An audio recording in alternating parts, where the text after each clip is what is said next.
Well, thank you, Sarah, and absolutely, I'm happy to speak about this. I'll try to sneak in a few thoughts about Turkey and Palestinian governance maybe at the end, but perhaps it's worthwhile to just briefly review exactly how we got here with this Palestinian unification agreement and what it might mean. The conflict between Hamas and Fatah has actually been in existence really since 1987. Most people think about it as a relatively recent development, but it's actually been ongoing since the first Intifada, when that uprising began. Hamas emerged as a challenger to the PLO. The PLO had never really been challenged before. A lot of people would say that Hamas is very different from the PLO or from Fatah because Hamas is a terrorist organization. I think it's important to note right up front here that both organizations were founded as terrorist organizations first. The Fatah faction and the PLO were, of course, designated and very much involved in terrorist activity up until the early 1990s, when Arafat made the strategic calculation to accept the existence of the State of Israel and to engage in the peace process. The reason why he did that was not because he wanted to celebrate Hanukkah with the Israelis, but it was because he very much saw the opportunity to take the leadership of a potential state. But what I should note here is that throughout the 1990s and throughout the last decade, the Fatah faction, the PLO, has been very uneasy about its embrace of nonviolence. It has been going on in fits and starts. In other words, you had the 1990s where things were basically going on the right track, and the PLO and the Fatah faction were cracking down on Hamas as a means to exercise control over the West Bank and the Gaza Strip. But of course, when the Intifada began in 2000 and lasted until 2005, the Fatah faction engaged in as much terrorism, if not more, than Hamas. And so we saw a huge amount of activity of a group called the Al-Aqsa Martyrs Brigade, which was an organization created by Yasser Arafat, funded by Yasser Arafat, that embraced the same sort of Islamist language and symbols of Hamas. In fact, one could argue that in creating this faction, Arafat was trying to out-Hamas the Hamas organization, was really trying to sort of steal supporters and followers of Hamas and bring them into the Fatah fold. Now, Arafat died in 2004, and this brought about the rise of Mahmoud Abbas. Abbas, when he came to power, promised to deliver the end of the Intifada, which had a devastating effect on the Palestinians, primarily because the Israelis had been really crushing the Intifada. I mean, the Palestinian Authority suffered greatly as a result of it, and so Abbas understood that it was in the best interest of the Palestinian people to bring this to an end. And so since that time, he has been working to maintain a posture of nonviolence. I think it's important to note that right here, that Abbas has actually delivered on this notion of ceasing terrorism. The Al-Aqsa Martyrs Brigades exists, but it is a shell of itself. I mean, it's really just a few people operating in the Gaza Strip.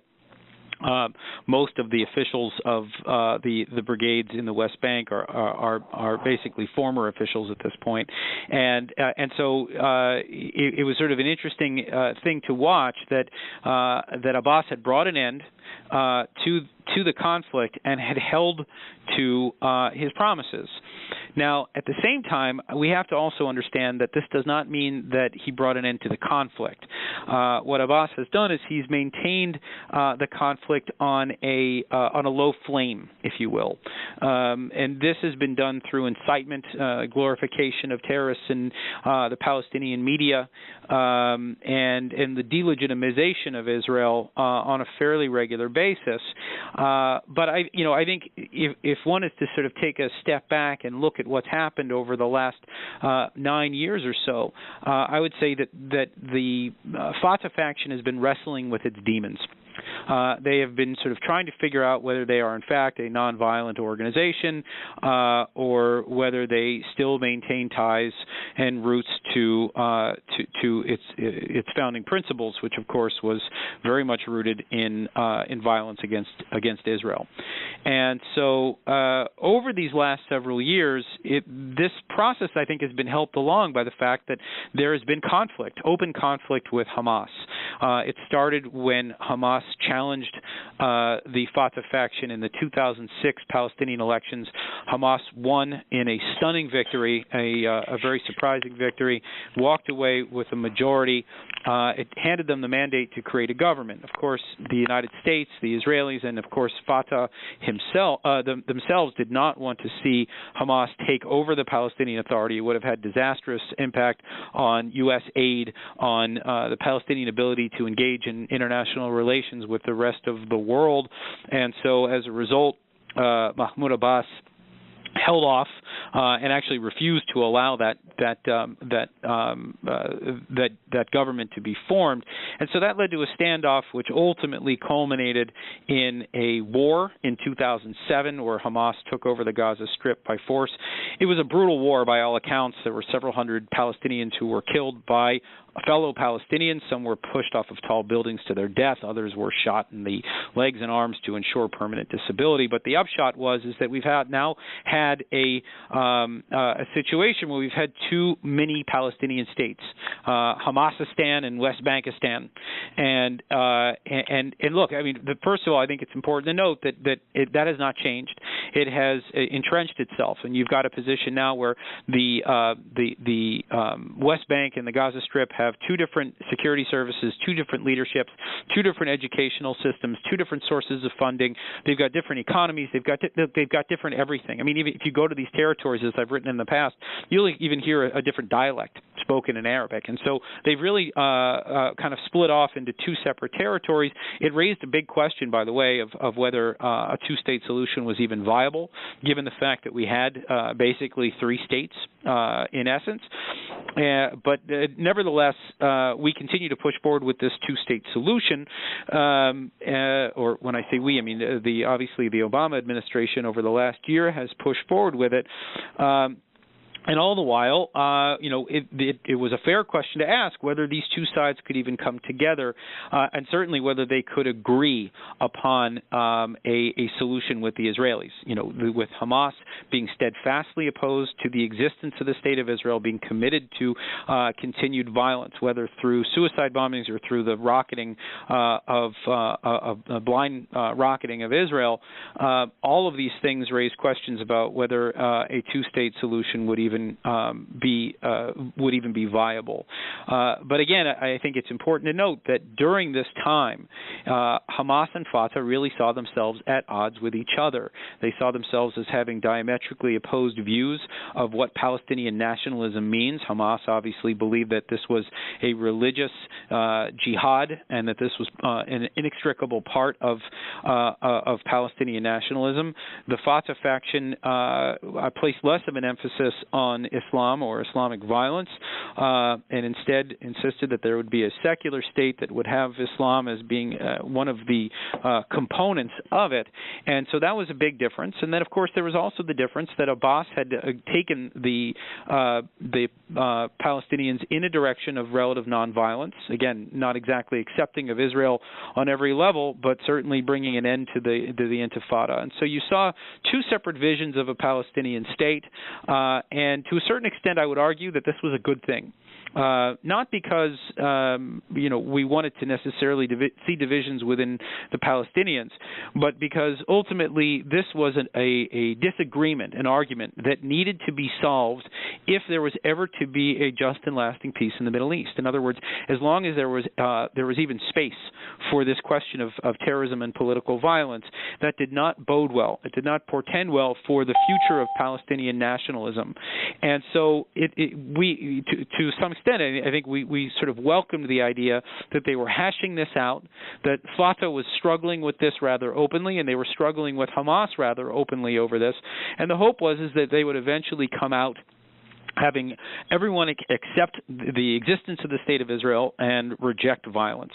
Well, now, fast forward to yesterday, and I believe that this process has been dealt a crippling blow. I should note up front that the fact that they signed this agreement yesterday does not absolutely mean that it is going to be implemented, but there does appear to be some seriousness on the part of Abbas.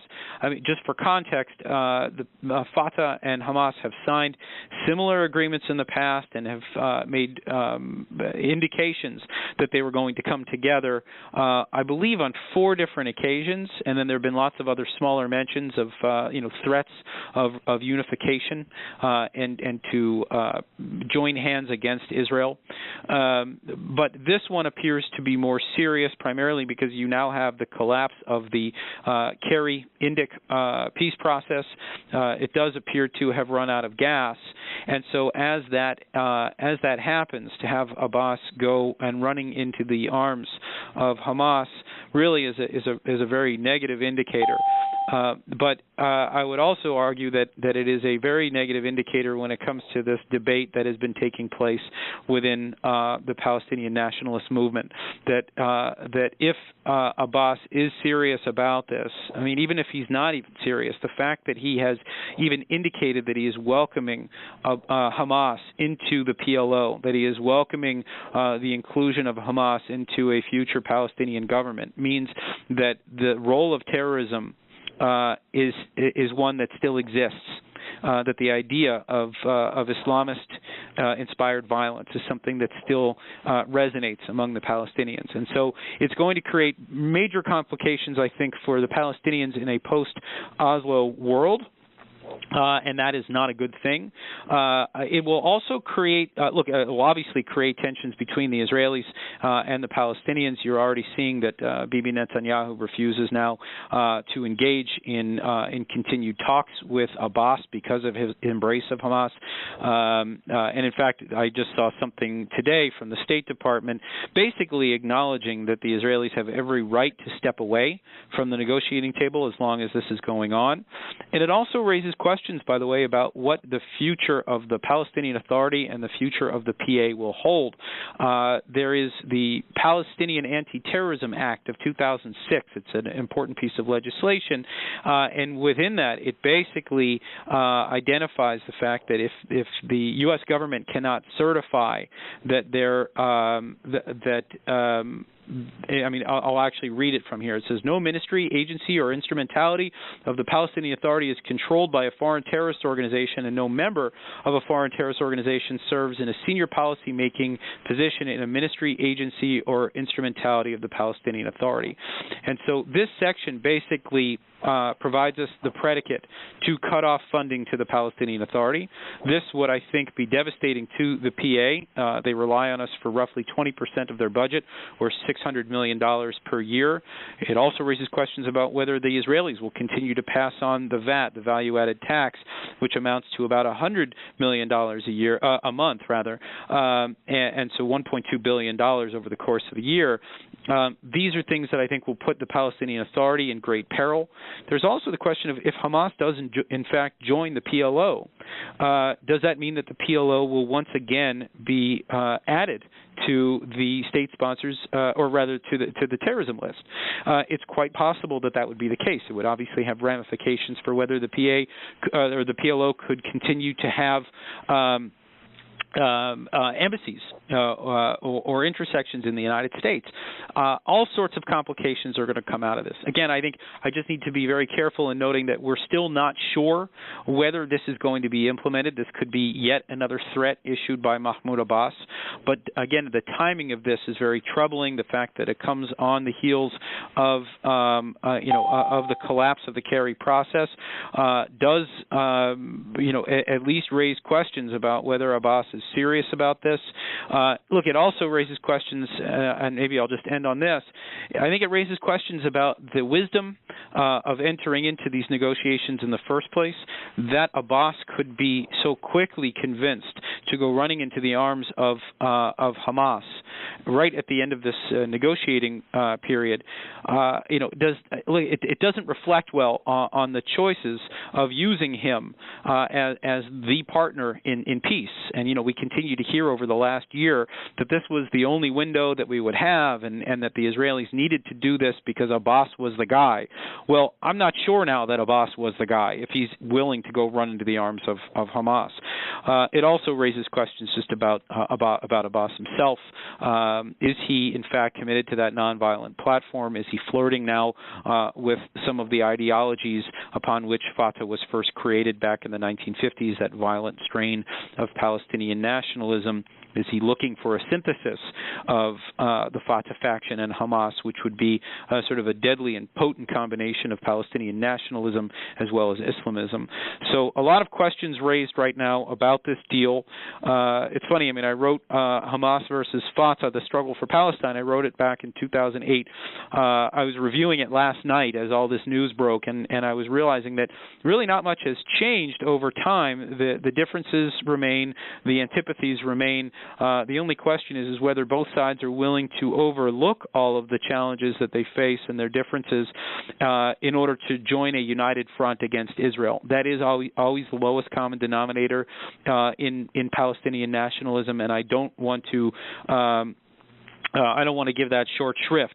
Again, that said, they've made such threats before. It's unclear whether this is one that they're going to follow through on, but obviously the prospect of it is deeply troubling. I'll end there, and I'm happy to take any questions about the Hamas-Fatah conflict. And obviously, also, I had initially come to talk about Palestinian corruption, which I think continues to be a major problem for the legitimacy of the Palestinian Authority.